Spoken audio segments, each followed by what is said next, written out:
Halo rekan-rekan online, pada video kali ini saya akan mencoba mereview dan berbagi pengalaman instalasi dan penggunaan desktop Zorin OS yang saya gunakan untuk membuat video-video lain ya. Oke, kita bisa lihat di website zorinos.com. Di sini bisa dilihat yang pertama ada halaman muka ya pastinya. Jadi Zorin OS ini mengklaim sebagai alternatif untuk Windows dan macOS desain untuk membuat komputer kita lebih cepat, lebih kuat, lebih aman, dan menghargai privacy. Kita coba lihat tipe-tipe instalasinya di halaman download. Jadi Zorin OS memiliki 4 tipe instalasi. Yang pertama adalah Ultimate. Ini cocok untuk bisnis, games, dan aplikasi media. Lalu ada juga tipe Core untuk keperluan sehari-hari. Lalu ada juga tipe Lite untuk keperluan sehari-hari yang diklaim cocok untuk komputer dengan spesifikasi yang terbatas. Selanjutnya ada tipe Education yang memiliki tambahan aplikasi untuk pendidikan ya. Nah, ini adalah komparasi fitur-fitur keempat tipe tadi. Sedangkan tipe yang akan saya atau yang sedang saya pakai ini adalah tipe Lite. Jadi tipe yang cocok untuk komputer lama karena nanti saya installnya ini di VirtualBox ya, di virtual machine. Sistem requirement-nya seperti ini. Untuk Zorin OS yang bertipe Ultimate, Education, dan Core bisa dilihat di sini. Sedangkan yang untuk Zorin OS yang Lite bisa dilihat di sini. Kita hanya membutuhkan RAM 512 MB, storage 8 GB.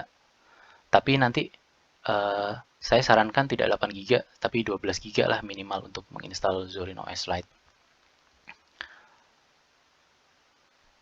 Kalau versi yang saya miliki sekarang ini adalah versi atau yang saya install adalah yang versi 15.2 64 bit. ISO image-nya nanti ketika di-download itu berukuran sekitar 2,3 GB. Oke, selanjutnya kita loncat ke Zorin. Desktop Zorin ini adalah desktop yang muncul kalau kita menjalankan ISO image di komputer atau di virtual disk. Sebelumnya saya mau membahas tentang setting komputer atau virtual mesin yang saya pakai ya. Jadi seperti yang tadi sudah saya sampaikan, virtual hard disk-nya saya buat 12 GB karena sebelumnya saya menginstal 8 GB tapi langsung penuh gitu. Kemudian meskipun tadi juga di bagian requirement itu yang light itu requirement-nya adalah single core, tapi di mesin kita atau di virtual mesin saya sarankan pakai 2 core. Selanjutnya ada display. Displaynya adalah saya set video memorinya sebesar 128 MB ya. Kalau yang standarnya virtual mesin pertama kan adalah 16 MB kalau di VirtualBox.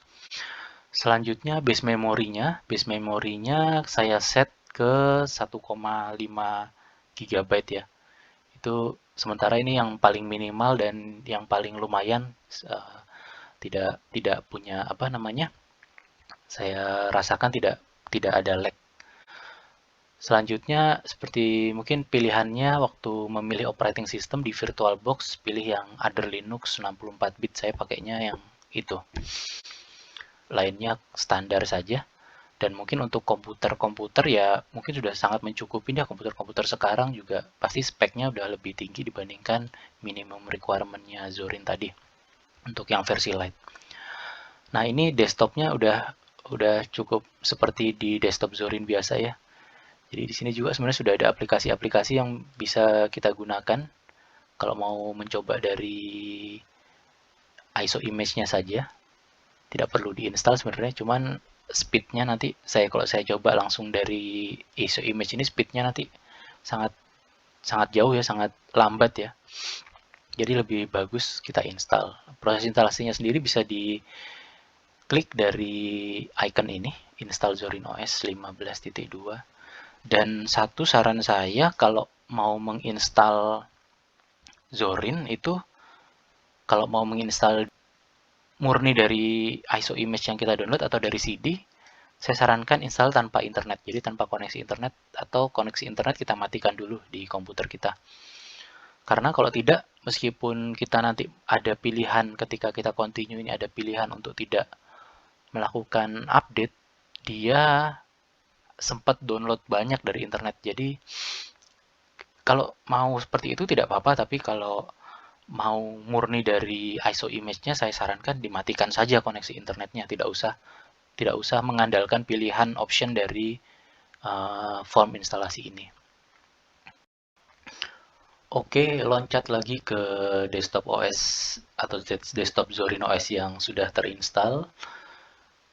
Pertama-tama, saya ada catatan-catatan post instalasi ya. Jadi setelah instalasi, jika kita melakukan sudo apt update dan sudo apt upgrade, perkiraan tambahan downloadnya sekitar 500 MB. Lalu jika kita menginstal additional guest di VirtualBox, kita bisa lihat di sini, bisa cari dengan kata kunci ini, VirtualBox additional guest Ubuntu. Dan panduan yang saya pakai ini yang dari linuxzine.com, linukis.com. Ini sebentar, saya kalau ya betul itu linknya ini. Ini kita ada perlu beberapa instalasi header, jadi tambahan download sekitar 120 MB. Nanti setelah dari sini, setelah install tambahan header, kita bisa memasukkan CD additional guest VirtualBox sehingga desktop Zorin kita bisa lebih terintegrasi dengan host OS ya. Saya pakai Windows di sini untuk host OS-nya, Windows 10. Oke, lalu apa saja aplikasi-aplikasi bawaan dari Zorin OS ini? Sebenarnya aplikasinya mirip dengan yang tadi sudah kita lihat di mana? Di ISO image-nya ya, sama sebenarnya. Jadi pertama ada aksesoris, ya ini file-file yang utility ya. Lalu ini development custom saya install sendiri. Lalu ada games ada Mahjong, Mines, Tetris, Sudoku, ada lagi kalau nggak salah Solitaire, tapi sudah saya uninstall sebelumnya. Lalu ada grafik, ada Gym, ada Reseto, Simple Scan. Itu. Lalu untuk internet ada Firefox untuk web browsernya. Lalu juga sebenarnya ada Thunderbird ya buat email kliennya, cuman sudah saya install juga untuk menghemat space. Lalu ini untuk remote desktop ya. Jadi ini bawaan ya. Lalu ini multimedia, ada Parol Media Player, PTV. Ini untuk audio, ini untuk mengebun CD. Lalu Office-nya ada LibreOffice ya. Lumayan lengkap, semuanya ada LibreOffice. Lalu untuk settingnya ini, setting display, untuk setting desktop, untuk mengganti wallpaper dan lain-lain. Lalu untuk sistemnya, ini utility juga. Mungkin untuk yang kita lihat ini ya, ini Firefox-nya ini sudah saya buka. Lalu untuk tunar file manajernya seperti ini. Untuk file explorer-nya jadi seperti ini contohnya, contoh view-nya.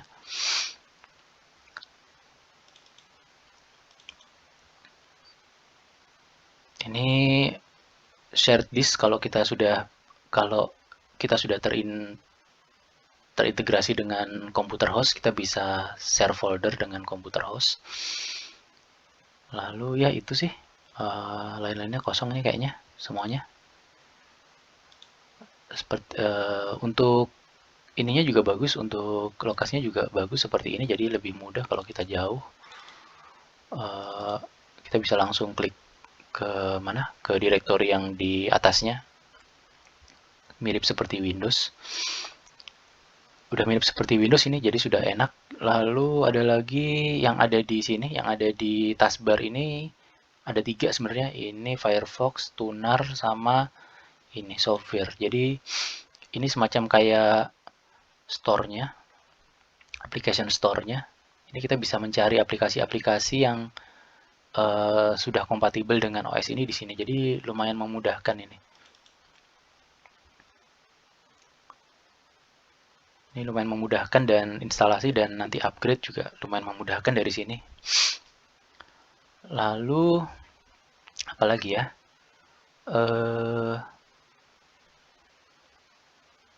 Oh ya, ini tadi yang ini ya, apa namanya? Icon ini ya. Ini icon notification. Lalu ini icon networknya. Tadi saya salah tunjuk ya. Ini ke icon baterai yang di sini. Lalu ini icon audionya, dan ini icon hari dan jamnya ya. Masih pagi. Lalu selanjutnya apalagi ya? Yang saya mau sharing. Oke, mungkin langsung ke kesan ya, kesan positif saya gimana menggunakan Zorin OS ini. Meskipun versi light, tapi menurut saya pengalaman desktopnya sudah cukup baik. Jadi sudah buat pengguna awam seperti saya juga yang bukan pengguna Linux. Aplikasi bawaannya sudah cukup memenuhi. Terutama saya suka tunar file manager udah cukup, dan satu lagi ininya apa ini? Editor ya, text editornya udah bagus ya. Ini text editornya ini multi tab ini gedit sebenarnya. Si about-nya mana? Ini about-nya ini gedit. Ini yang saya pakai buat mengedit file buat video lain. Udah mencukupin sebenarnya. Nanti kalau perlu yang lebih advance sebenarnya nanti saya download yang editor yang lainnya, tapi sementara belum. Lalu yang kedua, oh ya, karena ada software ini, aplikasi software ini juga ada notifikasi update secara berkala. Jadi nanti kalau ada update, kita ada muncul pop-up notifikasi apakah kita mau update saat ini atau tidak. Nah, itu enak karena komputer kita akan tetap terupdate ya. Yang penting koneksi internetnya ada. Lalu oh ya, petunjuk-petunjuk instalasi dan lain-lain seperti ini ya, ini mudah ditemukan di internet. Kenapa? Karena Zorin OS ini kan berbasis Linux Ubuntu ya, distro Ubuntu ya. Jadi petunjuk-petunjuk yang ditujukan untuk Ubuntu, sementara ini rata-rata saya coba bisa semua dilakukan di Zorin OS ini.